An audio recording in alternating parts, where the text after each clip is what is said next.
You're listening to Turi Ryder's She Said What podcast. I'm Turi, along with Marci Persky. In this installment, sometimes if you're not an expert, you should just give up.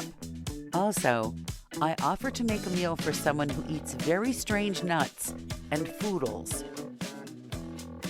Given the fact that we've all been reading in the news about people whose text messages never go away and emails that never go away, oh, I know. things that never go away and then show up where you don't want them, I've become completely obsessed with the fact that I have two computers here, and on the second one, I have a bunch of pictures that I don't care about and would like them to go away. And no matter how many times I try to get them to go away, they seem to pop up again. And worse than that, it seems to be almost impossible to get rid of phone numbers of people you just casually had a conversation or two with. The phone company keeps sticking them back on your phone so that, let's say, Isaac Wangdoodle, whom you spoke to once about selling an old rabbit cage, is the person you accidentally call when you wanted Isaac whatchamacallit because he's your cousin. And you can't get rid of the other guy no matter what you do. It's frustrating. It is true. I go through and erase contacts that I may have talked to 10 years ago. Yeah. And they still show up back in my phone. Freaking Google is driving me nuts because there's no way to delete a whole bunch of Google messages. And it's telling me that I have a whole bunch under a name that I've never even used in my life. Thousands of emails under Marci, Frankie's last name. And at some point, we're all going to surrender and just go, okay, if that's what you think my name is, Google, I'm just going to go right on down to the courthouse and change my name. Because the alternative, where you could get theoretically some common sense to apply, just does not seem humanly possible. It is physically possible to 100 feet above a sawdust ring, leap from one trapeze to another while wearing a skimpy ballet costume and hanging by your toes at the other end. It's possible because we have seen the people at Cirque du Soleil do these things. So we know that it's humanly possible. But is it humanly possible for you down there in the audience with your extra 20 pounds and your diet soft drink and your good intentions to exercise more often? And your Skims and Spanx. Right. It is not. It is not realistically possible. So all of these, the Facebooks, the Googles, the Insta, whoever they are, who are telling you, and the phone company for that matter, which keeps helpfully repopulating your address book with people you can't even remember who they are or why you ever talked to them. All of this stuff, I know people who are very tech savvy are happy to tell you that it's possible to fix this. And you want to say, yeah, it's possible to do that trapeze leap too, because I was in the audience one time and I saw it, but that doesn't mean that I can do it. Exactly. I mean, I spent hours, literally hours last weekend trying to figure out why my iPad is going so slowly. So, of course, I Googled, how do I speed my iPad up? And here's tips to speed your iPad up, right? 90 pages of them, I'm sure. Oh, that's just probably a quarter of how many. But I read all these pages. Then I couldn't remember what they said, so I read them again. Then I went back and just started deleting all kinds of stuff out of my iPad. And for one day, it was faster. Now it freezes and gets all bogged down. So I gave up and bought a new friggin' iPad. Can I just say that one of the most satisfying things I ever saw in a TV show was that show with Rami Malek where he iRobot, I think it was called. Yeah. Yep. Forget, you don't have to watch the show. Let me just say that one of the most satisfying things that I had ever seen on television, and he did this fairly regularly, when he wished to permanently erase something, he would take whatever device it was, he would stick it in the microwave till the whole thing blew up in a flare of smoke and sparks and caught fire. And then he would promptly throw out the microwave and the device, and he would simply buy another microwave and do it again next time he had to. And I thought to myself, it's efficient. This actually, it may seem like it's expensive and a waste, but I think maybe not. I think maybe I just need to go online at Costco, order a dozen microwaves, Just accept that I'm going to fill up the landfill in my quest for privacy with a dozen microwaves, because that's the only thing I understand how to do. And let me add to this the whole idea of, oh, well, this is what you do. The 90-minute YouTube video later, you still have no idea what the heck you were supposed to do. Yep. This reminds me of the vintage Volvo that we owned for many years. We bought it when it was used because neither of our cars were safe to transport children in. And it ran pretty well for several years.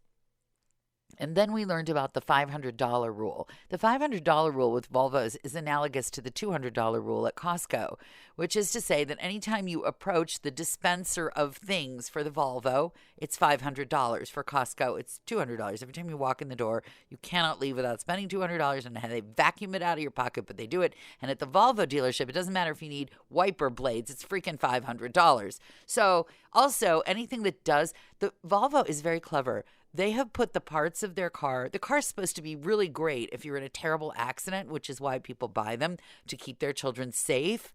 But there's all these parts that if you're not in a terrible accident, you're just in a little accident, like in the parking lot. It's always a certain piece that is on 3 parts of the car, the corner piece. This is the part that always gets hit, and it's always $500, no matter what you do. And this is why, if you go to Berkeley, Land of Vintage Volvos, you've seen that the whole of Berkeley has given up, and they simply buy a giant pallet of red tape and tape it over the backup light and a thing of white tape and tape that over the turn signal and a bunch of yellow tape and tape that over the yellow part, or they call it the lens. The only people who call it the lens are mechanics. So here's the thing. When the Volvo finally bit the dust, which is to say that when the AAA tow guy said, "Didn't I just tell you guys last week?" And when he was saying it to us on the shoulder of the 580 freeway with a car full of kids trying to get to school, at that point you say, well, screw it. I'm getting a new car. This is enough already. The tape and the lens and the $500 for a turn signal is one thing. But the second time you have to tow us off a 5-lane interstate in a week and you recognize us, it's new car time. So you bring the car in to get it fixed enough that you can sell it, and the Volvo mechanic says to you, oh, this car will run forever. And that is the same as here's how you fix your iPad. And I'll tell you why. That car will run forever if you're a Volvo mechanic. If you're a Volvo mechanic, that car will run forever. If you're a regular person, that car will run forever at the cost of 2 tows a month and $800 a visit. That's how that car will run forever. And I finally had lost all patience, and I love the guy who owns the shop, but I looked at this mechanic and I said, it would run forever if you owned it because you could fix it, because you are an expert, and that is your job. And it's the same with the phone, and it's the same with the iPad, and it's the same with Google. There is somebody somewhere who can make it all work, but it ain't going to be you, and it ain't going to be me, and we need to learn not how to do all these fancy technical things, but how to know when to quit. That's what we need to learn. The whole Google thing is what bunches my shorts, or whatever that saying is. I think bunches my shorts will do, yes. Yeah, bunches my shorts. Because I went through, and even my Marci Persky Google said it had like 8,000 old emails, even though I had deleted them. And they somehow come back. Here's what I have to say to you. It wouldn't make a difference. Microwave time. Yeah. Best use for a microwave, I think. We have a big old microwave with a dial on it. Oh, yeah. Back in Frankie's workshop. Oh, yeah. Well, if you've been dying to get rid of it and all those emails, you can do two explosions in one. And then I'd have no way to podcast. No, that's not good. We can't have that. Yeah, no. I would be. You're doomed. I have to also complain about something else in case you're not tired of hearing me complain yet. Oh, never. God bless you. Never. This is why you're my dear, dear friend. Yeah, you know what? It occurs to me now, I really couldn't be friends with anyone who didn't want to hear people complaining. I know there are such people. There is one woman who I know who never, ever, ever wants to hear anybody say anything bad about anything, and I can't be friends with her. Oh, I could not stand to be around that I can't person. be friends with her. She's very sincere. She can't even stand to hear me make like a little underhanded. She says, well, that's not really a kind. And I started to hate her. And at that point I thought, let her go be nice somewhere else where I don't have to deal with her. Let her take all her niceness. And I have 2 friends who are sincerely good people, but they're so good that they don't begrudge me being not good. But I'm going to complain because I sincerely want to host and make a meal for people I genuinely like who are on the nuttiest diet I have ever seen in my life. Oh. Thank God that they do not listen to this podcast.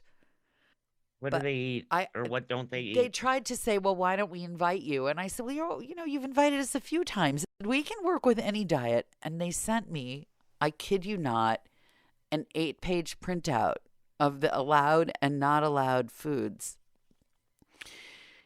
And Give me the allowed ones so I can say yuck after each one that I hate. No, they're fine. Except there's a bunch of stuff on there that I, would never work with in a million years. Like, who the heck is going to work with cassava flour? Yeah. This is my favorite. Almonds without the skin. I'm like, I didn't even know almonds had a skin. Right? Who? What? How do you skin an almond? No idea. Almonds without the skin. And I'm thinking, how does one even read that with a straight face? I want to start my own. I'm going to put up my own little website. How to skin an almond. It makes you want to just come up with a random insane diet and just see if you could sell it to people. Or just serve cashews and tell them they're skinned almonds. I have no idea. I don't think cashews, I believe, are not on the list. They're naked. Cashews are naked. So random. No sunflower seeds. Like, who would think, right? You're going to pine nuts. No, but here was my favorite. No citrus fruits. Okay? What? Right. Okay. No citrus fruits. But pineapple is neither on the good list or the bad list. So I then went and looked up, is pineapple a citrus fruit? No. Pineapple is not a citrus fruit. So I think, well, I'm right back where I started then. If I want to serve pineapple, is it on the yes list? Is it on the no list? I can't find it on either list, and it's not a citrus fruit. And I think I spent 20 minutes trying to figure out whether I could use pineapple in a recipe. I think I wrote papers in college that took less research than this. And these are people you like. You find yourself thinking, you say, what is this? What is your health issue? You're on this almond diet. No, I'm not asking them. Because I think people are on this diet for all kinds of reasons, and I don't know them that well. I just really like them. I'd like to get to know them better. I'd like them to feel welcome in my home, and if that means that I serve them some kind of strange cassava flour based gruel, well, I guess they're just gonna have to eat it and like it. But you don't even know what cassava flour is. I do, because I know someone who had someone coming with celiac disease, and you cannot have gluten. And so this is a substitute for gluten. And I think cassava is like a yam. It's like a yam. Oh. So, but the weird thing is this supposedly healthy diet has all kinds of manufactured foods on it that you can eat instead of foods that are whole foods that I always thought were healthy, but they're not healthy anymore. Never a lentil shall pass your lips. Instead, you can have these strange things called foodles. Foodles? I don't. Is that like a cross? Is that a cross with a poodle and food, and like a labradoodle? No, it's a foodle. It's a noodle made out of something that noodles are not made out of usually. Foodle. I have spent more time trying to figure out what to serve to these people than I spend editing this podcast every week. And that is not an understatement. And I find myself, so the first nutty email I had to write to them is, what is pineapple? Which, of course, any normal person could answer. But what is a pineapple on your diet? And then I'm glad I'm not cooking for them every week, or it gets even worse. Like, you can have this kind of berry, but no more than this amount of it, no more than so many times a week. Otherwise what, I want to say? Otherwise what? What happens to you if you eat strawberries more than once a week? What happens to you? I would be, what the fudgicle nieces is up with this, and do I need to be on this diet for some reason? I think it's the lose all your friends diet is what I think it is. Foodles. So that's my other complaint. Thanks for listening to Turi Ryder's She Said What podcast. If you'd like to do us a great favor, please leave us a good review wherever you hear this podcast. You can follow us on Instagram at Turi Ryder's She Said What. And you might also enjoy my book, She Said What? A Life on the Air, which you can find any place you buy your books or on Amazon.